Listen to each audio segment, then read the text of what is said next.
Save nature save soil one and all. ఈరోజు మీరు చూస్తున్నటువంటి ఈ యొక్క ఆముదపు తోట ఏదైతే ఉందో ఇది వర్షాధారానికి వేసినటువంటి ఆముదపు తోట.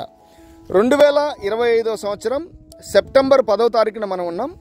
ఆముదపు తోటల్ని గమనించుకున్నట్లయితే గనక దాదాపుగా ఆముదపు తోటలు మొత్తం కూడా ఎటువంటి కాపు లేకుండా, చాలా అంటే ఎదుగుదల సరిగా లేకుండా, ఎందుకంటే సరైన వర్షపాతం టయానికి అందక రకరకాలుగా ఇబ్బందులు ఉన్నాయి. కానీ ఇక్కడ మనం ఈ తోటలో చూసుకుంటే కనుక ఎటు చూసుకున్నా కూడా మనకు కంకులు అనేది చాలా అద్భుతంగా ప్రతి ఒక్క మొక్కకి కూడా మంచిగా మనకు ఆముదాలు అనేది కాయడం జరిగింది. వర్షాధారానికి వేసినప్పుడు ఇంతలా రావడానికి ముఖ్య కారణం ఏంటో రైతు మాటల్లో తెలుసుకుందాం. అన్న మీ పేరన్నా? రంగారెడ్డి సార్ నా పేరు. కమ్మూరు గ్రామం, కుడేరు మండలం, అనంతపురం జిల్లా. ఫస్ట్ స్ప్రేయింగ్ ఆగస్టు 10వ తారీఖు. కలర్స్ 1.5 kg 5 ఎకరాలు కలిపి కొట్టినా. 1.5 kg 5 ఎకరాలు అంటే దాదాపు 250 గ్రాములు ఎకరం.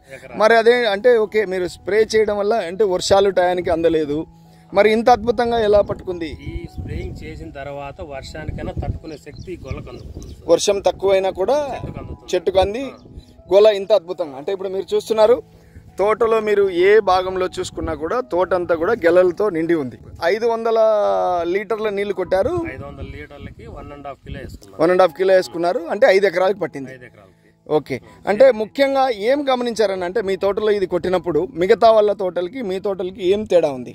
మిగతా వాళ్ళ తోటలు ఎదుగుదల అనేది 3 అడుగులకి లోపలికే ఉంది. ఇది ఇప్పుడు చూడడానికి 5 అడుగులు దాటింది.